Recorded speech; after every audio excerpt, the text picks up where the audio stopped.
Bismillah ar-Rahman ar-Rahim. Assalamu alaikum. Welcome to Tabadlab Live once again.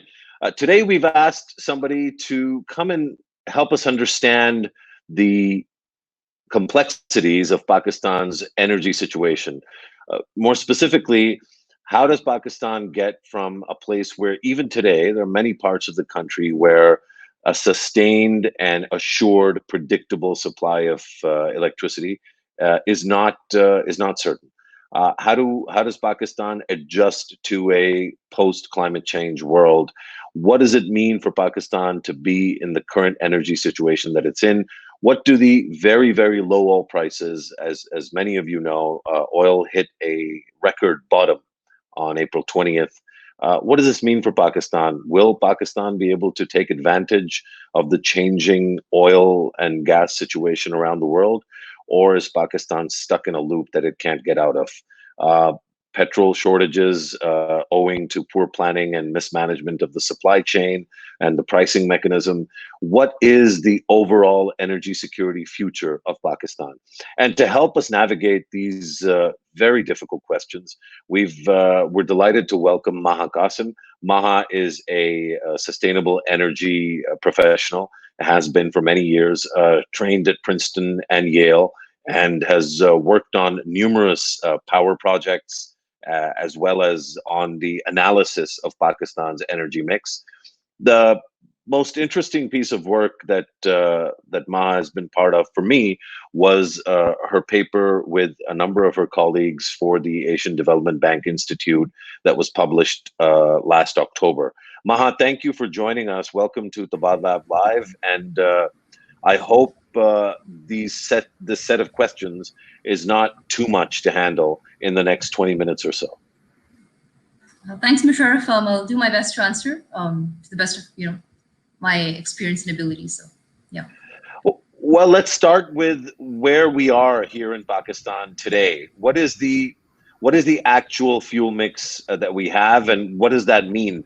The layperson understanding of this, of course, is that Pakistan is overly dependent on fossil fuels. Particularly, it's overly dependent on furnace oil, which is among the most expensive ways to make fuel in 2020. And it's also, from a national security and economic independence and autonomy and sovereignty perspective, it locks Pakistan into relationships with suppliers that it may not be locked into in the absence of this dependence. Finally, because it's a heavily import-based model of electricity generation, then a lot of the country's balance of payments issues are rooted in the way in which Pakistan makes electricity.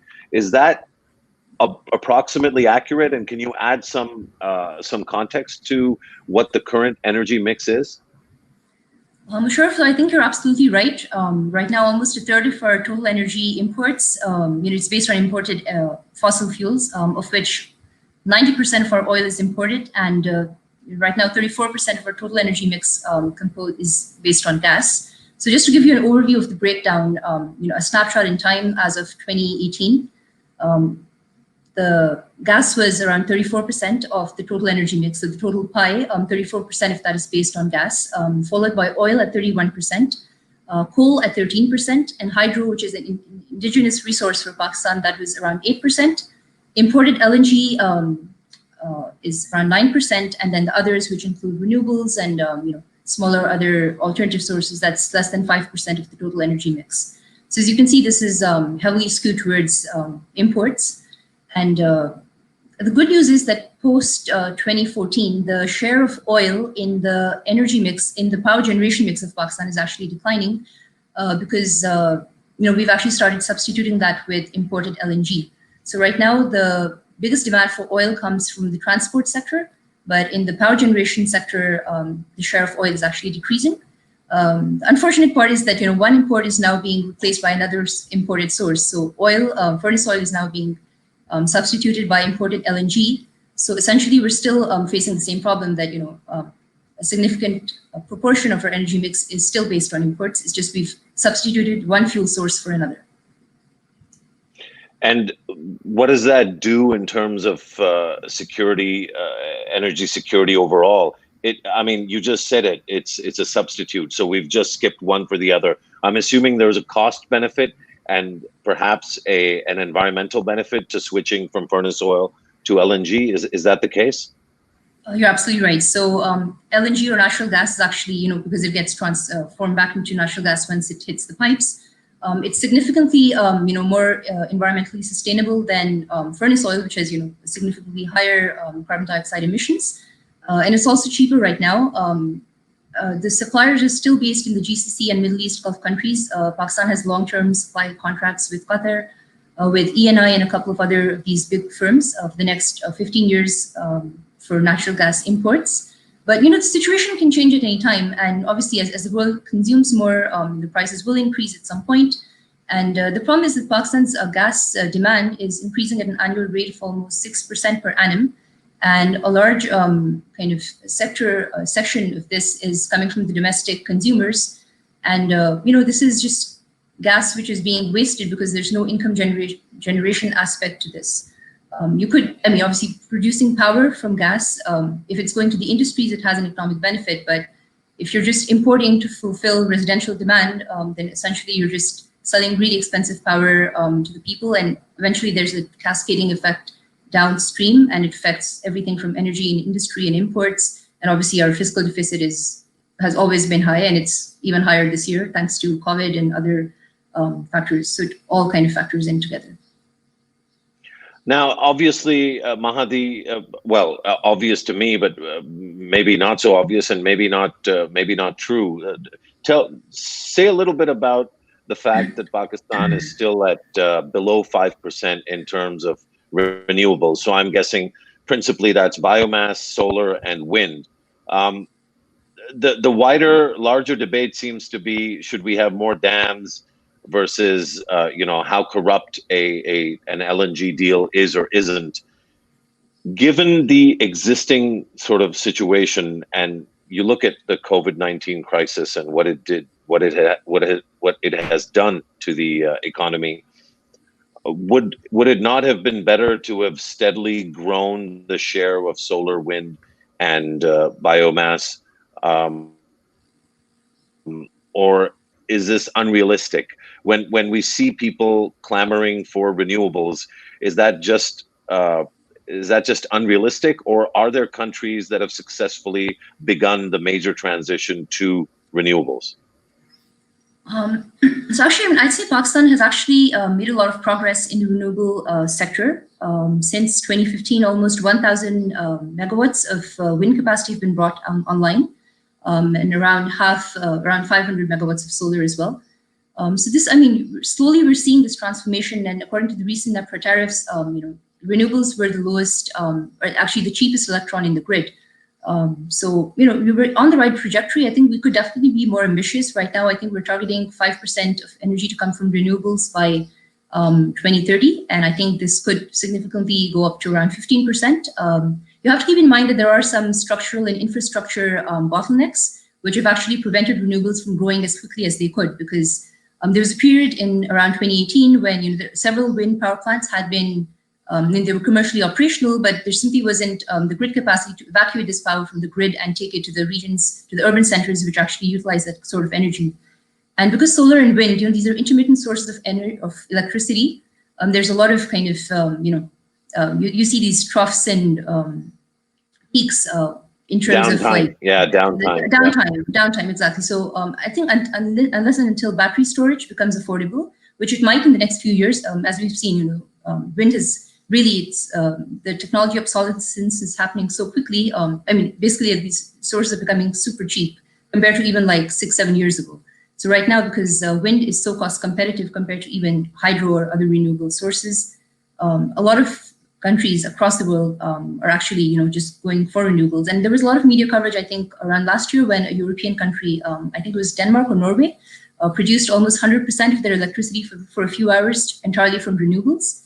And this has now become a pattern. So most recently in the US, during this COVID pandemic, when energy consumption was relatively low, there was a significant time period when almost all of this demand was being met just entirely by renewable energy. And it was actually like higher than their coal-based thermal generation. So it's definitely, I mean, it's the way forward, and I think Pakistan is headed that way as well. We definitely could be more ambitious in terms of our targets going forward, and we need to address the transmission capacity bottlenecks, which are currently what's holding us back. So I want to learn more about that, and have you maybe talk in greater detail about those bottlenecks and what it would take. But before we get into that, I wanted to ask whether there are any estimates of what kind of dollar-denominated savings a shift to these technologies or these sources of energy might mean. Obviously, there's the capital costs, both of putting the infrastructure in place, as well as making sure that those bottlenecks that you're referring to are addressed. But assuming that those bottlenecks have to be addressed regardless, there are some distribution and power grid issues that have to be addressed regardless of anything, especially in terms of reverse metering and those sorts of things. So in terms of the actual cost, the ongoing cost of importing, whether it's LNG or oil or coal, versus the cost of putting in these panels or putting in these turbines, what's the differential? Are there any viable estimates of how much Pakistan could save by, for example, if it went from 5% to 10% before 2030? What would that mean in terms of annual dollar-denominated savings? So I don't think any of those estimates are available right now, because it really depends on how you're deploying your distributed energy generation. So for example, if you just connect all of these large solar and wind power plants to the grid, then essentially you're paying for the same electricity. I mean, so the electricity that comes from the grid is, you pay for that at the same rate. You don't differentiate based on the source of the power generated. But just, if you look at the 30% of population from Pakistan right now, which is currently, not connected to the grid. So if you take into account distributed generation and you do kind of a calculation based on the cost that it would take to supply, solar or wind-based electricity to these people versus connecting them to the grid, which is, again, in very remote areas, maybe in the northern areas or like on the outskirts of the country. So definitely, I think there's there's significant savings to be had. I don't think I can put a dollar figure on it right now, because there's so many different things to take into account. But I would say maybe at least around 20 to 30% cheaper than what we have right now. Well, that could have serious and very positive implications for the balance of payments. So even from a economic planning and fiscal management perspective, it seems like renewable energy is the way to go. Now, obviously, one of the constraints is that infrastructure capital investment that'll be required to make the grid friendly. Just again, for a layperson, could you explain what that actually means? I mean, an electricity or an electron is an electron is an electron. So why do you need to change the wiring or the grid stations? What is it about solar or wind? I think you've already alluded to it, but just give us maybe a little bit more detail as to what it is about solar and wind that's different from coal and furnace oil and perhaps LNG. Sure. So fossil fuel resources like coal, oil, natural gas, these produce baseload power generation. So essentially, these are available all the time. And they produce electricity at a fixed rate. So you are guaranteed that a certain number of megawatts will be available in the grid at a certain point in time. With wind and solar, if you set up a 50 megawatt power plant, maybe at peak capacity, it's producing somewhere around 48 to 49 megawatts. This is when the wind is blowing at a certain speed, maybe 15 to 19 meters per second. But if the wind speed is low, it's like 4 to 5 meters per second. So it's not able to, move the turbines to produce that kind of energy. And this is essentially like downtime. So the electricity curve kind of goes up and down, and then it can even flatten throughout the day. So for maybe from 2 to 6 p.m., there might be no electricity being produced. And the grid actually needs to accommodate that. So you can do this either by smart metering, which is, certain power plants are brought online at a certain point in time. So maybe when the wind is producing at peak capacity, this becomes the cheapest source of energy at that time. So something called spot pricing or like spot supply. That's when these power plants get to provide electricity to the grid, and these IPPs, the thermal IPPs, they will gradually wind down to enable energy from this particular source to be provided to the grid. Similarly for solar, at night, there's no electricity being produced. So it can only produce during the day. But I mean, this actually works out well for Pakistan because the sun shines throughout the year. Our work day is it's from like 9 to 5, and that's when the solar is available mostly. So there are models which show that you can actually combine solar and wind so that they cover the peaks during the day, which are usually around either early morning or late at night when everyone switches on their TVs or switches on lights at the same time. That's when you see like a really massive peak, and that's when you can just flatten that curve a little bit. And just in terms of sorry, go ahead. In terms of transmission capacity, these high voltage lines, these are only available in kind of the major, like the well-connected cities. But if you're in a rural area, like for example in Skardu, for example, like this is in, it's past the mountains. There's a lot of like mountainous terrain. It's very expensive to lay down these wires to places like these, which are remote. They're cut off from the rest of the world. But again, like they have a lot of people there right now, especially the military is, it's very present over there, and they obviously need energy. So for places like these, setting up a distributed generation plant, which is just based on wind or solar, something small, even hydro would be an option there. So this would actually just be cheaper because then you just don't have to worry about the cost of these high power transmission lines, which cost millions. So that's really how the savings could be incurred, if that makes sense. No, it does. I wanted to get a little bit, just to understand a little bit more, what prevents Pakistan from making that investment in the infrastructure to enable it to be, to have smart metering, for example, or to have these this approach of distributed power generation? Is it a capital investment issue, or is it a policy issue, or is it a little bit of both? I would say it's both. So right now, the transmission network is managed entirely by the government. There's no private sector investment in transmission capacity as such. Most of the IPPs, these are private sector companies, they're allowed to produce and generate power, but the transmission networks are managed entirely by the government. They're owned by the government. So there's no incentive for the private sector to come in and make investments and kind of manage this right now. So then obviously you're facing a lack of capital as well. I know that a lot of multilateral banks have been funding these transmission networks. The ADB has invested significantly in Pakistan's transmission and distribution capacity. But at the same time, like these are government-owned entities, and obviously then you see a I guess not as efficient way of working as well, which we've managed to avoid with having more private sector investment in the IPP and generation sector.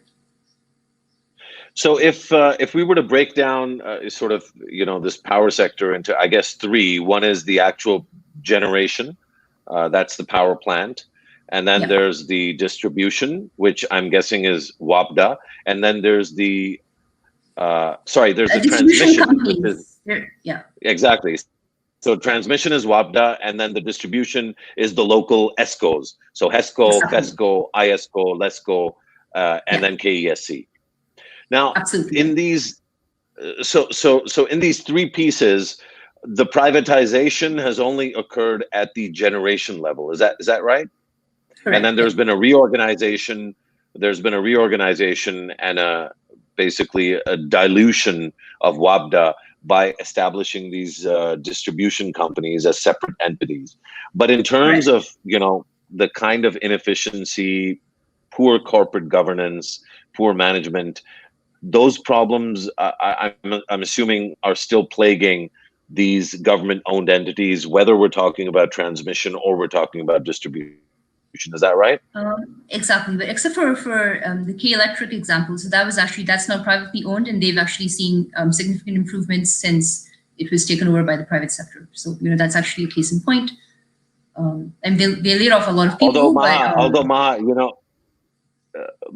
if you go to Twitter and you type in KESC, I suspect that we'll find a lot of very unhappy KESC customers. I agree with you there. How do you build a case for repeating what happened there when you have a quantum of dissatisfaction that is what it is? There's a lot of negative rhetoric around KESC. Is that genuinely, legitimately dissatisfied customers, or is there something deeper in terms of the KESC example or model? I mean, so Karachi is, again, it's one of the biggest cities of Pakistan. And I think just even having one kind of company manage that is, in and of itself, it's a big challenge because, it's a city of over about 20 million people. And there's still one entity that's managing all of these different areas within Karachi. Karachi has a lot of its own institutional changes. So I'm not saying like, KESC is entirely to blame, but I mean, initially, at least, I would say there were significant improvements in terms of availability. They've significantly reduced transmission and distribution costs. So in areas where there's high theft and where people aren't paying for the electricity that they use, there's higher load shedding versus areas where people are paying their bills. So in that sense, they've managed to increase efficiency, at least in terms of payments from the customers. They're also now paying for their own power plants. So there's this model of kind of owning and distributing as well. So that kind of cuts down on the middleman and reduces uncertainty to an extent. So you're guaranteed your take or pay return. And then overall in the rest of Pakistan, right now we have a one buyer take or pay model. So that means all of the electricity is being bought by the central authority and then being distributed to the customers. So what's happening in a lot of other countries right now is it's more of like spot pricing. So you buy the cheapest power available at any point in time. The one buyer take or pay model actually for Pakistan, it's been helpful for renewables at least because anyone who wants to invest in renewable energy will actually face the same hurdles or maybe get the same incentives as they would were they to invest in gas or coal-based power plants. So right now, I mean, all of these energy resources are treated the same way. This might not be the case for spot pricing for the future. That takes for the future. Yeah. Look, I mean, one of the key questions, and we were supposed to be talking about energy security in the future, but this is such a fascinating topic. But the next question that emerges, if we were to think of this in terms of generation, transmission, and distribution, is that the one aspect that has been privatized, where there are private actors, has become so deeply problematized because of the IPP deals and then the RPP deals. I don't know how comfortable you are commenting on kind of this cultural now and political crisis when it comes to generation. So if you or I were to start advocating for privatizing transmission or privatizing distribution, one of the immediate comebacks would be, well, look at what happened to the country's balance of payments and its economic well-being because of the IPP deals. How would you address that question or that challenge? So I think the energy situation today is very different from what it was 10 years ago. Around 2009, 8 or 9, Pakistan was at the peak of its energy crisis, and the government was essentially, they were looking for any option whatsoever to be able to plug that gap and fulfill the demand, which was skyrocketing. And there were massive, like around 8 to 10 hours of load shedding a day. So I think the decision at that point in time was essentially to increase investment in the sector, and the only way to do it in Pakistan is to bring in the private sector because there isn't that much funding available, within the public sector for things like these. So given that they made that decision at that point in time, I think it was the only way to go, and also because they were inviting international investors into Pakistan as well. So you have to give a certain guaranteed rate of return to incentivize that investment. Otherwise, why would you invest if your guaranteed rate of return is, it's less than what you'd get if you just put your money in a savings account. So you have to give some rate of return to the IPPs, and especially their long-term investments and their significant investments. So, I mean, this is just my opinion, but I think, at that point in time, the decision in hindsight was fine. So I guess then look, I think that this is something I wish a lot more people were as direct and clear about as you've been. Bottom line, it sounds to me like you have the IPP and the RPP deals. Notwithstanding, there may have been, sort of things happening there that shouldn't have happened in terms of, what was happening around those deals. But the skewed nature of those deals is a product of the desperation of decision makers at that point in time when those deals were made, because Pakistan had not planned its energy security in the future well. So I guess one of the benefits of having this conversation today, not that anybody will jump to action directly as a result of it. Obviously, we hope that they do. But one of the benefits is that we can actually begin to have a conversation about what is the anticipated future. And so again, maybe talk to us a little bit about the paper that you did with your colleagues at the ADB Institute in terms of this 4A model that you articulated, and to the extent that things have maybe changed, or if you've had any change, if you've had a change of heart, really, owing to the COVID-19 crisis. But just talk us through this paper, which I found really, really helpful, and which is titled Energy Security in Pakistan, a Quantitative Approach to a Sustainable Energy Policy. And this was published by the ADB Institute in October last year. Right. So this paper was an attempt to actually quantify the concept of energy security, which is, it's a very multidimensional concept. Okay, so one of the dimensions of energy security, the first was availability of energy resources. The second was applicability of technologies to extract those energy resources or to increase the resource base, either through efficiency improvements or through conservation. And then the third is acceptability by society of the energy sources in your generation mix or your resource mix. So one of the things that came to mind was the Fukushima disaster, where this nuclear power plant, as a result of tsunami, essentially it leaked, and a lot of people's lives were put at risk, livelihoods were put at risk. The entire area had to be evacuated, and obviously not everyone is comfortable having a nuclear power plant in their backyard. So this is one of the reasons why nuclear has seen a really strong kind of downward trend in the last 5 years since this disaster happened. And finally, the affordability of energy resources to the end user. And affordability includes the aspect of accessibility as well. How much can, do people have access to energy around the year, regardless of their source of income, and B, the quality of the energy. And then thirdly, can they afford it? Right now, obviously in Pakistan, a significant amount of this electricity to especially a certain economic class is heavily subsidized, which is why we're running through circular debt, and the government is facing a fiscal deficit and all of that. But these are kind of the 4 dimensions that we mapped energy security onto. And what we realized was that for the first 3 years, from 2011 to 2014, keeping in mind all of these dimensions, it was on a slightly upward trend, and then we saw a downward trend from 2014 to 17. And it's easy to interpret these results just based on what we saw, but I think keeping in mind everything else that was going on. So essentially, again, transmissional bottlenecks or the infrastructural bottlenecks were what was actually constraining Pakistan's capacity. So had we had that infrastructure available to import more energy, we would definitely have seen greater imports coming in. And that's what happened after 2014 when the first LNG terminal was set up. We saw kind of a really huge spike in gas imports. Which again, increased demand, and that's why we saw increased demand and more of a shortfall in the first 3 years from 2011 to 2014. What we're understanding from our results is that a lot of this industry had just curtailed demand, or they were going towards their own diesel generators, which they put up. A lot of these industries, textile industries, they'd set up auxiliary energy resources in their own factories just because they didn't want to buy energy from the grid. So I would say based on our results, at least, we can't just say that Pakistan was doing super well even in the beginning.